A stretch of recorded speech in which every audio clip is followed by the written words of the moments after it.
So this morning in Newswave, we talked about the leak with a Horizon Zero Dawn remake or remaster that was getting out there online. And then all of a sudden, everyone started to corroborate this thing with different publications coming out to back up the claims that I believe MP First originally published. Well, now it looks like a list of a bunch of different projects has leaked out and seems to be what a lot of people were pointing towards as being proof or at least backing that this is happening. And there are some interesting things on this leaked list from Sony, and I want to go over some of this here today. Guys, if you enjoy these videos, make sure you hit that like button. Helps out a ton. And if you're new here to the Spawnwave Plus channel, make sure you subscribe down below.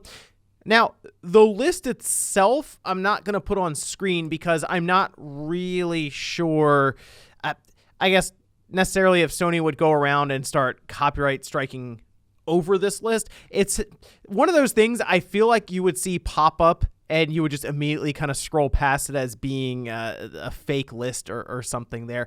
But I will say this, I've like doubled and triple checked with some people, and this seems to be what was getting pointed to for that Horizon Zero Dawn information. So we can go through it a bit. It's very easy to find. It's been posted up on Twitter all over the place. It's on different message boards now. So like maybe 5 minutes to quickly search and pick it up. And we can go through some of these titles. The issue here with this list, to my understanding, it's pretty old, and it's a section of predominantly Sony Interactive Entertainment Europe division. So even there are some studios missing from this list. But just keep that in mind. It's not the entirety of Sony's slate of games coming up, or at least their future releases. And it's a fairly old list. So some projects may have moved around in the background or even changed code names and all of this. In fact, that seems to be what a lot of this would be, are code names. We do know Koei Tecmo, Rise of the Ronin, that's pretty clear that their codename Ronin would be for that one. So that at least has been more or less revealed to us. But when it comes to Guerrilla, it is a Horizon Zero Dawn remaster is how it's being described. It was kind of up in the air, a remake or a remaster. Is this going to be the Last of Us Part 1 situation? I don't believe so. And it is kind of making me think how they would go about doing this, because I also don't think it's a free upgrade that Sony is going to be putting out, because they're not exactly running that kind of trend right now with their game releases. If anything, they'll charge you a $10 or $20 fee to get to that director's cut of Horizon Zero Dawn. But something else is in here that caught my attention and maybe could show where this Horizon remaster fits in. Right below that on the list is the Horizon Online for the multiplayer aspect. That was also being put out there along with this remaster. It's being developed, according to this list, for the PS5 and the PC, and it falls under their games as a service category. That's something we know Sony is going heavily into, as they're looking to have about 10 live service games over the next 5 years. So we're looking at about 2 per year, and Horizon Online makes a lot of sense for Sony to go with, since it's become a fairly large intellectual property for them, with Horizon Zero Dawn selling 20 million. I understand at one point it was given away, but just getting it out to 20 million people to play means that there is a lot of awareness around that intellectual property. Horizon Forbidden West continues to chart in these different sales charts out of the UK, MPDs, and so on there. So once again, it is on a steady incline of overall awareness.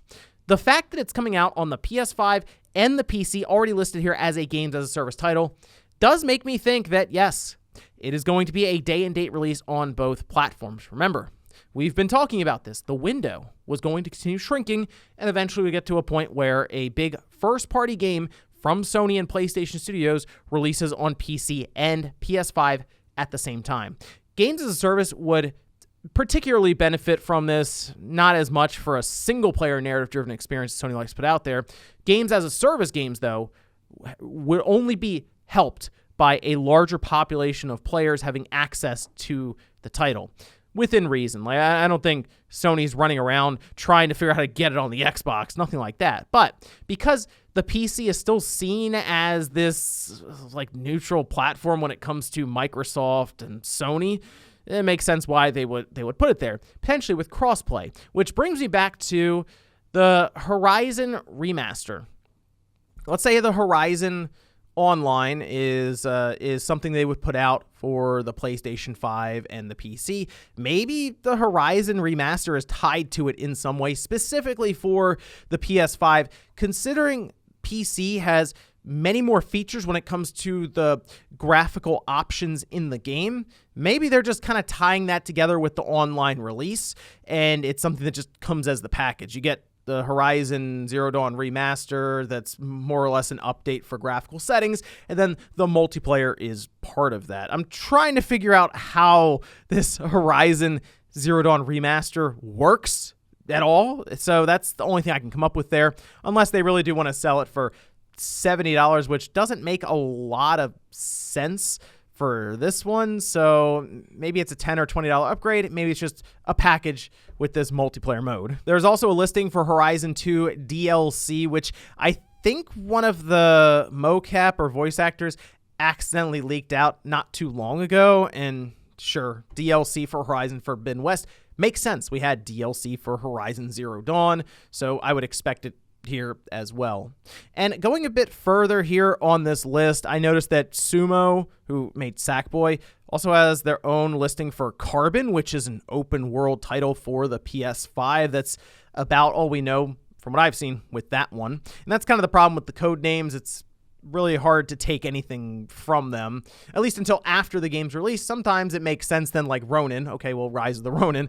But in this case, Carbon, who knows? And then Lucid with Red Star. That's vehicle combat is the genre for it. It's possible that that was Twisted Metal because we know Lucid was working on it, and then there were reports that it was moved away from them, and this list being older, I mean, this could be kind of that snapshot in time when they were working on it, and Red Star is Twisted Metal. And then we have a couple of survival horror games that are listed here from Fire Sprite and Ballistic Moon. With Ballistic Moon, we had that partnership, I think it was revealed earlier this year between Sony and Ballistic Moon, so we'll see what that ends up being, probably years from now. So overall, I'm interested in the release of Horizon Online because I think multiplayer could work really well there, especially if they have large creatures for a bunch of people to go take down, and maybe that would better explain the weirdness of a Horizon Zero Dawn remaster. If it's not just its own thing, like its own SKU, it's just part of a larger package to more or less bring everything up to parity with the PC version, which, when it comes to options, is much further ahead than what they did for the PS5 Horizon Zero Dawn, which was basically just uncapping the frame rate. But let me know what you guys think about this one down below, with the list leaking out, giving us an idea as to why all of a sudden everyone was talking about Horizon Zero Dawn remaster or remake yesterday. Turns out it's a remaster, and yeah, it turns out Sony is certainly going big on games as a service, and looks like they're working towards that PC and PS5 parity release. Thanks guys for watching, and I'll see you next time.